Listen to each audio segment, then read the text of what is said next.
guerra na Ucrânia, um vulcão agora acabou de acontecer também. Essas coisas, dá pra gente ficar preocupado ou não? Sim e não. Por quê? Quando você conhece, já que a gente falou tanto de filme aqui... preocupado que eu falo, ele entendeu, mas só para vocês entenderem. É claro que é uma preocupação e tal, mas eu tô falando em relação às profecias bíblicas. Você tem filho. Exato. Você tem filho Noah. Você pensa em que mundo o Noah vai receber? Exato. São preocupações legítimas, exatamente. Então, o que acontece? Já que a gente falou tanto de filme aí, filme como traduz em Portugal e tudo, quando você vê um filme apenas uma parte, é difícil entender o enredo. Exato. Você entrou no meio do filme, não vai entender. Se você ler um livro, só um capítulo, você não vai entender. Então a gente tem que compreender que existe, pela teologia bíblica, um fenômeno que é o incentivo a sermos filósofos da história. Ser filósofo da história é mais do que ser estudioso da história. Eu vou dar um exemplo rápido para a resposta não ficar muito longa. Hoje é fácil eu chegar aqui e dar uma aula detonando o nazismo.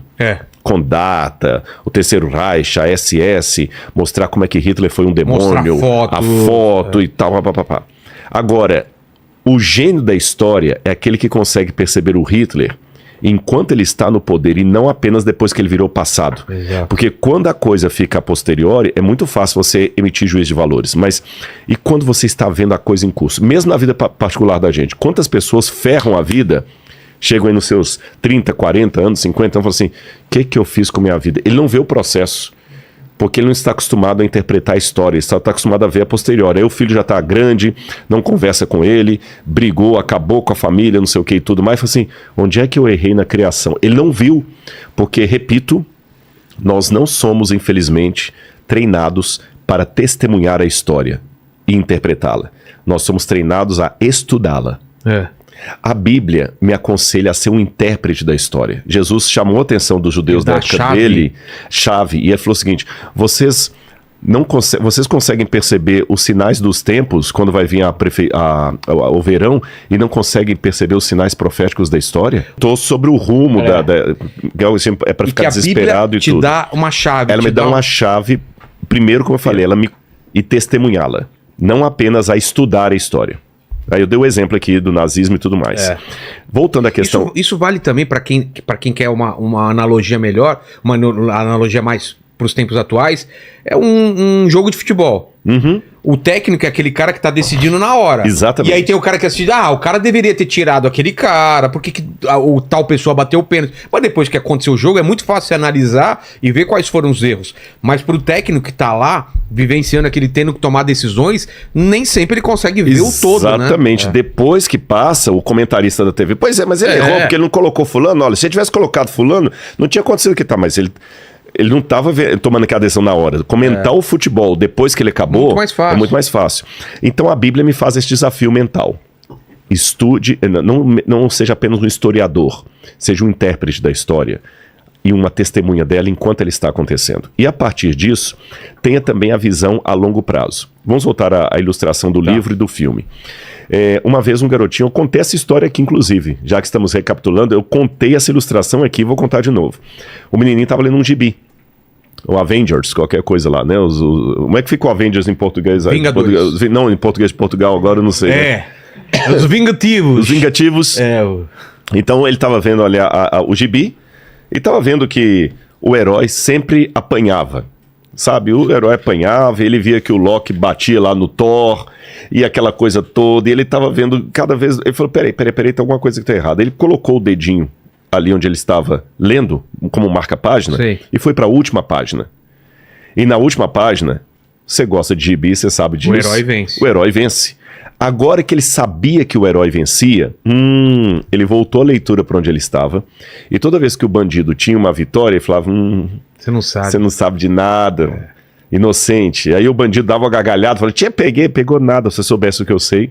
Então, a Bíblia, ela me dá essa dimensão supra-histórica, que eu sei por que esse conflito começou e onde ele vai acabar. E quando eu falo esse conflito que está acontecendo agora no Oriente Médio, na Ucrânia, no Rio de Janeiro, não começou agora. ele é reflexo de uma guerra cósmica entre o bem e o mal, que começou lá atrás, no início da humanidade, e ela vai terminar não necessariamente com o armistício de ambas as partes, Sim. mas com a intervenção divina na história da humanidade, como aliás muitos teólogos que você já trouxe aqui deram depoimento a esse Exato. respeito. Então, é uma agonia, é uma tristeza, mas a gente pode ter fé e acreditar que no final as Sim. coisas... É como uma criança, se o Terminam Noah tá bem. viajando com você de carro pelo Nordeste, você olha, vamos viajar com o papai, mas assim, vai estar muito calor, você vai sentir muito calor, a gente não vai ter todo lugar parada para isso e tudo mais e tal. Aí ele vai sentir todo o desconforto da viagem. Mas tem uma praiona no Mas final. ele sabe que tem, a gente vai chegar lá, vai ter a praia, pai, a gente vai colocar a boia lá. Então o Noah, ele não deixa de sentir o desconforto da viagem, mas ele confia no pai dele que está no volante. Exato. E Jesus tem uma passagem aqui em Lucas, capítulo 21, versículo 26, que ele diz o seguinte: haverá pessoas que desmaiarão de terror pela expectativa das coisas que sobrevirão ao mundo, pois até os poderes do céu serão abalados. Ora, quando essas coisas começarem a acontecer, levantem-se e fiquem de cabeça erguida, porque a redenção de vocês está cada vez mais próxima. Eu li Lucas capítulo 21, versos 26 e 28.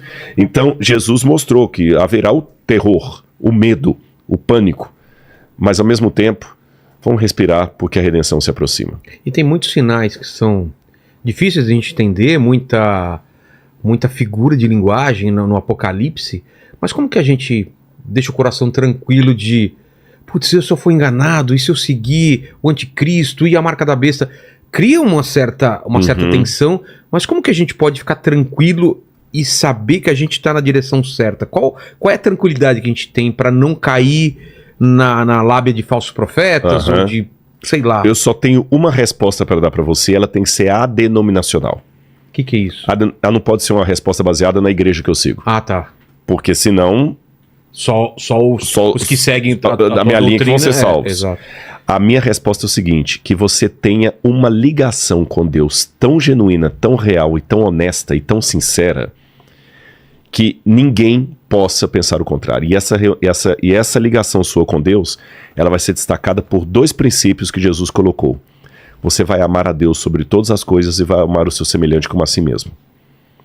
Se você tiver essas duas dimensões, de amar a Deus sobre todas as coisas e o próximo como a si mesmo, todas as promessas bíblicas de proteção vão cumprir com você. Por exemplo, o que vem a mim de modo nenhum o lançarei fora. Mesmo que você esteja enganado, Cristo vai no momento certo te revelar. Haverá situações que ele não vai... Olha aqui, eu vou falar uma coisa meio paradoxal.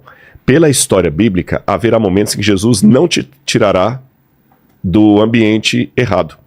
Como assim? Porque às vezes você não está preparado para sair dele. Vou te dar um exemplo.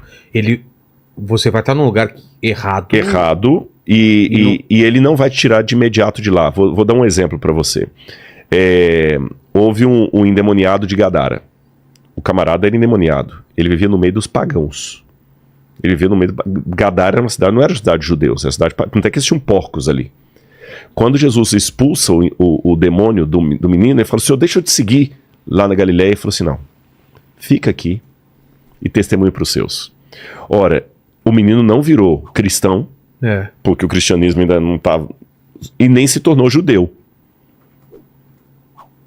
E Jesus não relativizava. Jesus não era do tipo que todo caminho leva a Deus, não. Ele falou que era ele.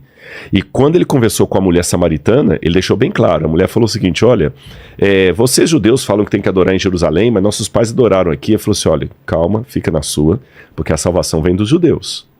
Ou seja, ele não deixou barato, não. Ele falou para ela: a salvação vem dos judeus. Então, ou seja, o caminho correto que traria o Messias ao mundo não eram os budistas, não eram os shintoístas, não eram os taoístas, não eram as religiões de Roma nem da Grécia. O caminho da salvação vai vir de Israel. Ponto. Isso eu não negocio. Porém, chegará o tempo em que os verdadeiros adoradores adorarão ao Pai em espírito e em verdade. Eu ainda tenho muitas ovelhas que não são desse aprisco. A mim convém conduzi-las.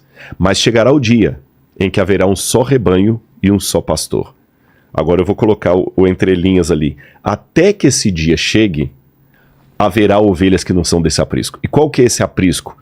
O povo de Deus. O povo de Deus que eu digo de maneira doutrinária. Até que haja um só rebanho, um só pastor, haverá ovelhas que não são desse aprisco, mas pertencem ao bom pastor. É nesse contexto que eu compreendo porque que ele não fez o endemoniado, não, agora que eu tirei o demônio de você, você vai virar judeu.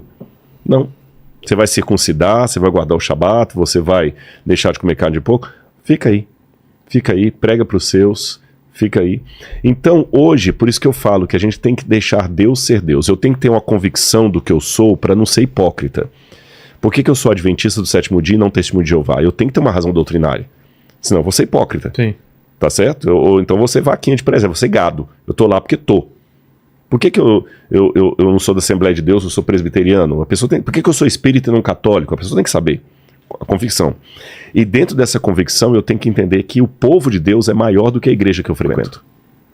Porque é feito de pessoas sinceras de todos os lugares e até fora das igrejas.